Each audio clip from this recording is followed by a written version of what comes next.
창세기 19장에는 소돔이 심판받는 내용이 나옵니다.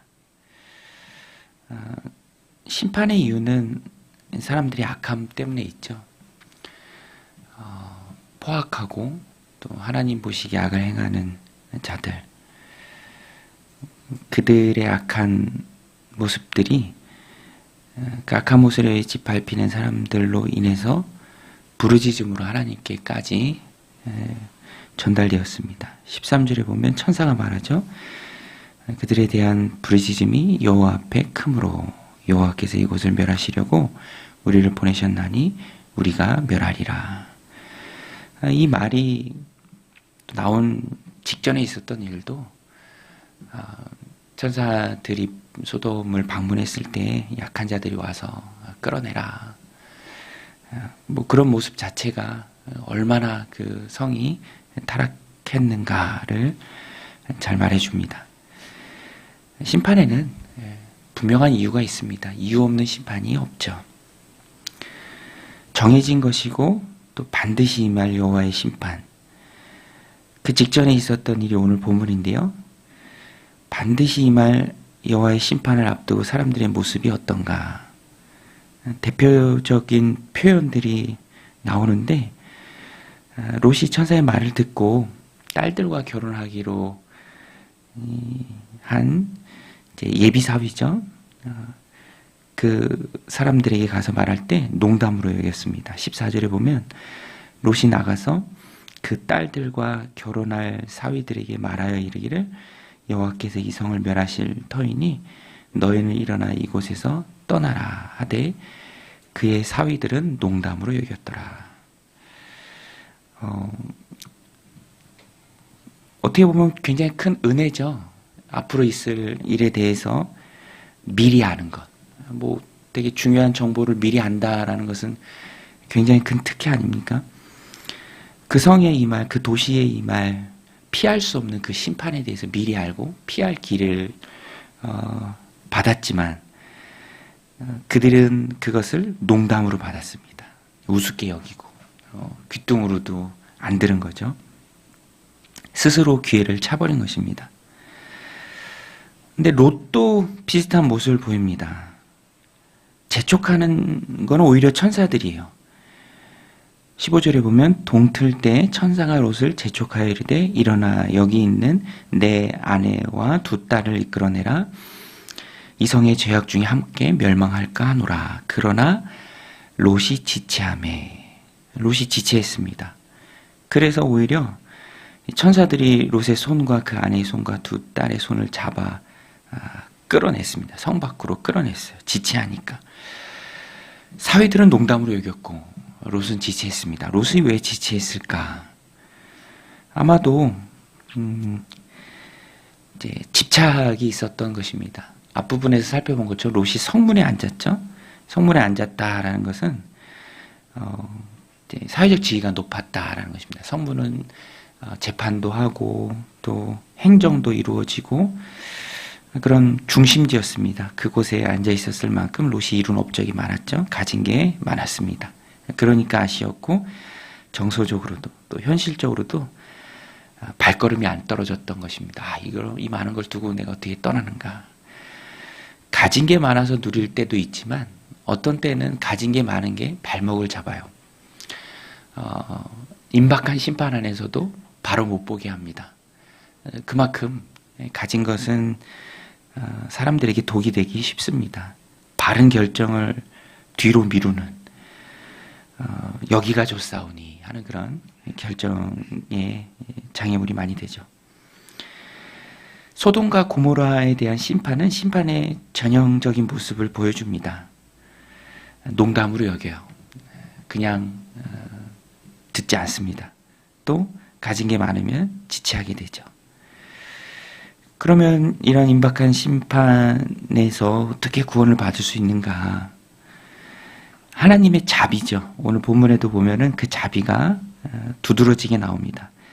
롯이 지체할 때 두 손을 잡아 끌고 억지로라도 성 밖에 두었던 것은 하나님의 자비예요. 16절 뒷부분에 나오죠.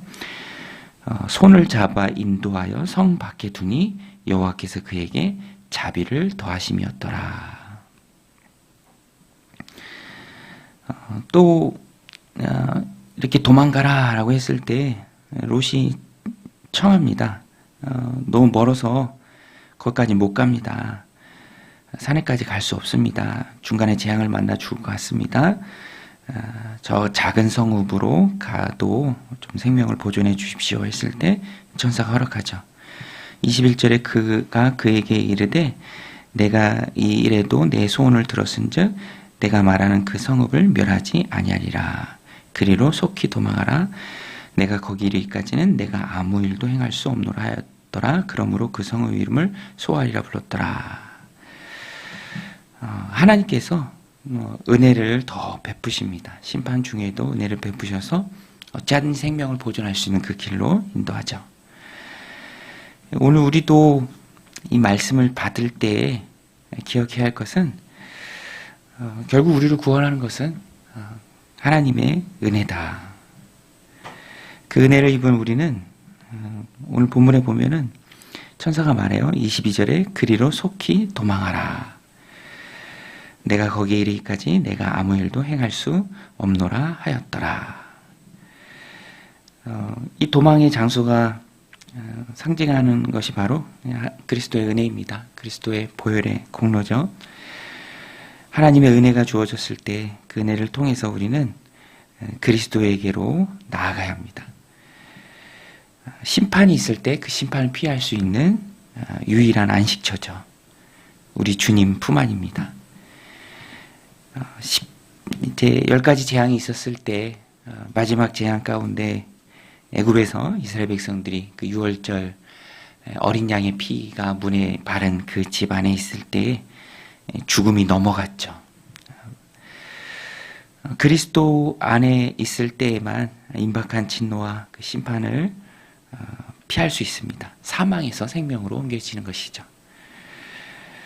어쩌면 세상에 가진 것이 많기에 또 누리는 것이 많기에 임박한 심판을 보러 보지 못하고 또 그 앞에서도 지체하는지 모릅니다. 오늘 우리가 이 말씀을 통해서 다시 한번 또 깨닫고 굳게 붙들어야 될 것은 예수 그리스도 외에는 이 땅에 소망이 없다. 예수 그리스도밖에 없다. 오직 예수님이다. 이것을 우리가 굳게 붙들고 나가야 합니다. 심판은 반드시 있죠. 세상의 종말이 먼저이든 나 개인의 종말이 먼저이든 우리는 그것을 지금은 이렇게 피부로 와닿지 않지만 분명히 임할 것입니다. 그래서 이 땅을 살아가는 우리도 항상 경계해야 될 것이 먼 훗날로 여기는, 그래서 농담으로 받아들이는, 그리고 가진 것이 너무 많고 누리는 것이 너무 많아서 그런 심판에 대해서 조금 더 신경 쓰지 않는, 계속 지체하고 머뭇머뭇거리는 그런 모습이 그리스도 안에 있는 우리에게도 남아있지 않은지 오늘 우리의 삶을 되돌아봐야 합니다. 그래서 이 말씀을 오늘 우리 삶 가운데 적용할 때 하나님 우리에게 허락하신 오늘 하루 역시 나중 일이지만 반드시 있을 그 심판을 생각하며 살아가는 하루의 삶이 되어야 합니다. 그래서 이 반대의 삶이 되어야죠. 농담이나 지체하는 것에 반대되는 삶. 그것이 바로 하나님 앞에서의 진실한 삶입니다. 보물이 있는 곳에 너희의 마음이 있다. 주님 말씀하셨죠. 심판을 두려워한다면 그리스도 안에 머물기를 소중히 여기고 하나님 앞에서의 진실한 삶을 살아가게 했을 것입니다. 그런데 우리의 마음이 자꾸만 세상에 가 있다면 귀뚱으로도 안 듣고 그냥 농담으로 여기겠죠. 그게 세상의 모습 아닙니까? 여러 가지 이유와 핑계를 대면서 지체하겠죠. 세상의 보화가 있기 때문에. 그래서 오늘 우리는 진실한 삶을 하나님 앞에 살 때 하늘의 보화를 쌓는 삶을 살아가야 합니다. 그것이 세상을 등한시 여기고 또 공동체 울타리에만 있는 그 삶을 말하는 것은 아닙니다.